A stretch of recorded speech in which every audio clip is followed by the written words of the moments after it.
the very important aspect of this preparation is that you should be under supervision.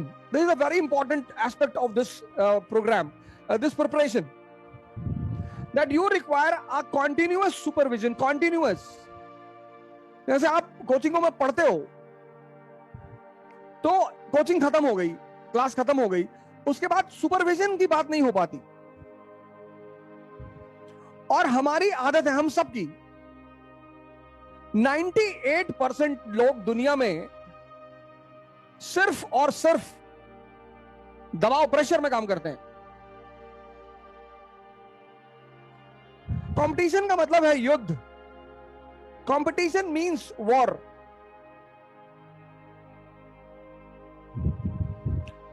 तो the moment you enter into competition, you are not a student. आप ये चीज छोड़ देते हो, you are not a student, you are a competitor.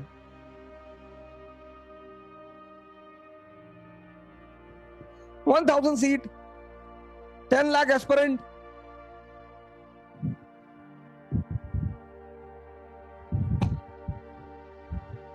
$1,000 seat, 10 lakh aspirant. तो what will be the most promising thing? सबसे important चीज क्या होगी? पढ़ाई तो होगी, स्टडिंग वो तो सभी करेंगे। ये 10 लाख लोगों में से 9 लाख तो पढ़ेंगे ही पढ़ेंगे। 10 लाख लोगों में से 9 लाख पढ़ेंगे, कम से कम 8 लाख तो पढ़ेंगे ही पढ़ेंगे पहले अटेम्प्ट में। तो what will be the most important thing other than studying? Study से ज्यादा महत्वपूर्ण क्या होगा? आपकी पर्सनैलिटी होगी, your personality. This is very important. ये निगलेक्ट करते हैं, 95% पीपल निगलेक्टेड। उनको लगता है यार इसका युद्ध में क्या लेना देना है, युद्ध में इसी का लेना देना है।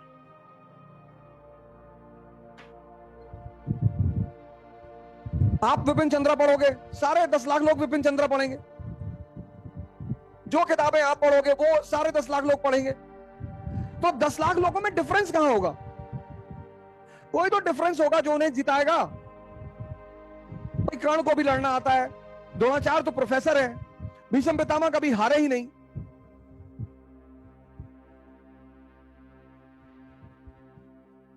तो अर्जुन क्यों जीत रहा है? अर्जुन का व्यक्तित्व है, पर्सनालिटी है। और पर्सनालिटी होने के साथ साथ जो दूसरी चीज उसके पास है वो है राइट डायरेक्शन।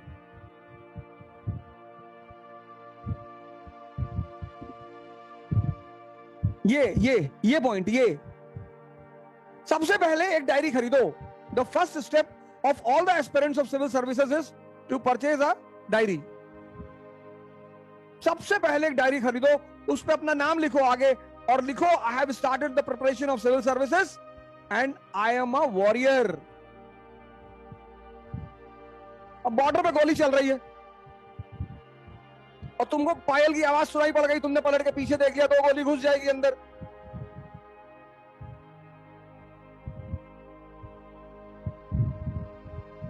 दो गोली घुस जाएगी अंदर, तुरंत शहीद हो जाओगे।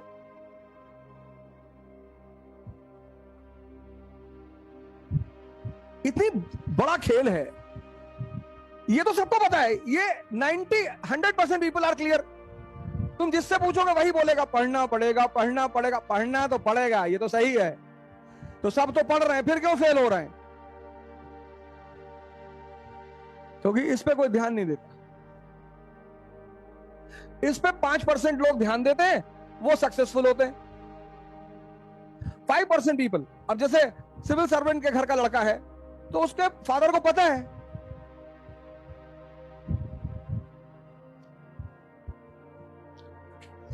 ऐसा नहीं है कि सिर्फ सिविल सर्वेंट के घर के लड़के क्वालिफाई करते हैं, ये बात नहीं है। रास्ता किसी को भी पता चलेगा।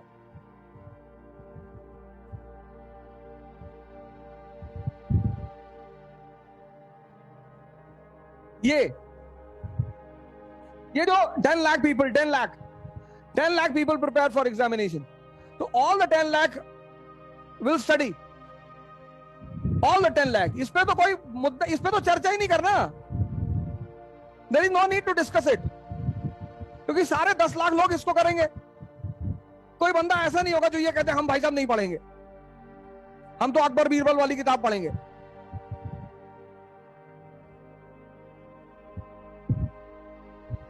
वही 10 लाख में 2-4-10 होते हैं मस्त लड़के जिनको शुरू से पता होता है कि भैया हमें एग्जाम देना ही नहीं, I don't have to appear in the examination.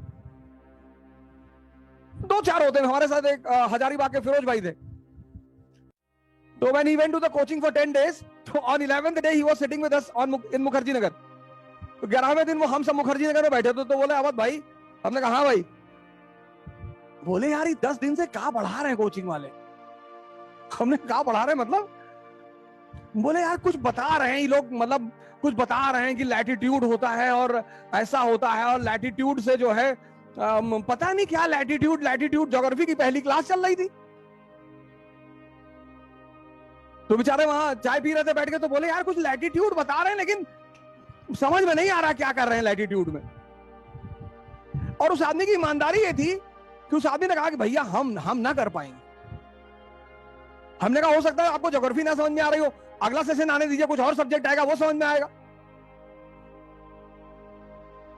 और जैसे ही पॉलिटी की क्लास शुरू हुई, preamble, we the people of India, अरे उसके बाद बोले अगर अब मैं क्लास चला गया तो फिर मुझे पागल खाने ही जाना पड़ेगा। तो ऐसे बड़े ईमानदार लोग बहुत कम होते हैं कि हम उन्हें समझ में आ जाए कि नहीं भैया।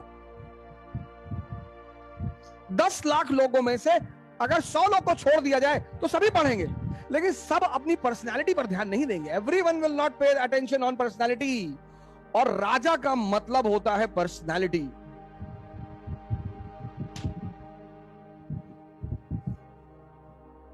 चैनल को सब्सक्राइब करो पहले, हाँ जल्दी करो। मुझे पता है कि आप लोग नहीं करते हो, वीडियो देखते हो लेकिन सब्सक्राइब नहीं करते। ये लाल कलर का बटन नहीं से दबाओ, जल्दी दबाओ, जल्दी दबाओ, फिर मैं शुरू करूँ। दबा दो जल्दी, दबा दिया, घंटी भी दबा देना, ठीक है। How can a king be accustomed to comfort zone? King मतलब जिसके पास सारी सुविधा है पर वो उसे उपभोग नहीं करता। मेरी बगल में एक भाई साहब रहते हैं, आज मैं साइकिलिंग जा रहा था, बोले हम भी चलेंगे। हमने कहा जाने दीजिए, नहीं चल के आ पाएंगे। अरे बोले हम आपसे कमजोर हैं। हमने कहा चलिए। 3-4 किलोमीटर बाद बोले यहां बहुत नीचे बहुत दर्द हो रहा है। हमने कहा अभी तो 4 ही किलोमीटर हुआ, अभी 40 जाना है। Come out of your comfort Jones. You should have everything. तुम्हारे स्टडी रूम में सब कुछ होना चाहिए, all the luxuries of life, but you should not use it. You should not be slave of the luxury. Sir आज सारी गाड़ी fail हो जाए ना, हम साइकिल से घर चले आए गोंडा। इतना दम है सर, कहने की जरूरत ही नहीं। 700 किलोमीटर वैसे भी चलाए। Don't be in a comfortable zone, don't cry, रो मत। 24/7 ध्यान करो और युद्ध के लिए तैयार रहो। एवरी मोमेंट, क्या मौका मिला निकाला, लगा, गलाम से रख दिया, खत्म। लेकिन बात मत करो हिंसा की ना, बात करो अहिंसा की। वासुदेव कुटुंबकम, अहिंसा परमो धर्म। पूरा संसार हमारा भाई बहन है। और अगर ये मेंटल स्टेटस पा जाओगे ना, पूरी दुनिया को कॉन्कर कर लोगे। मजे से बैठे रहो, सुनो चुपचाप, कनेक्ट करो, दिमाग कंसंट्रेट करो। अभी यही लगा दूंगा शारदा सिन्हा का गाना बीच में 1 घंटे बाद, ले ले आइया पिया सिंदूरा बंगाल का। आज सुनो सब मस्ती में, आए नाचो अपने कमरे में और पढ़ो बस। वॉर की तैयारी करो, तलवारबाजी करो और नाचते रहो, गाते रहो बस। मतलब मेरे माँ हमेशा कहती थी तुम बहुत पैराडॉक्सिकल आदमी हो, विरोधाभासी बातें करते हो। गीता और तलवार साथ में लेके चलो, जरूरी है सर। मैं पैराडॉक्सिकल आदमी हूं, मैं नेचुरल आदमी हूं। नेचर, इफ यू से कॉल नेचर पैराडॉक्सिकल, अभी रात है, सुबह उजाला हो जाएगा।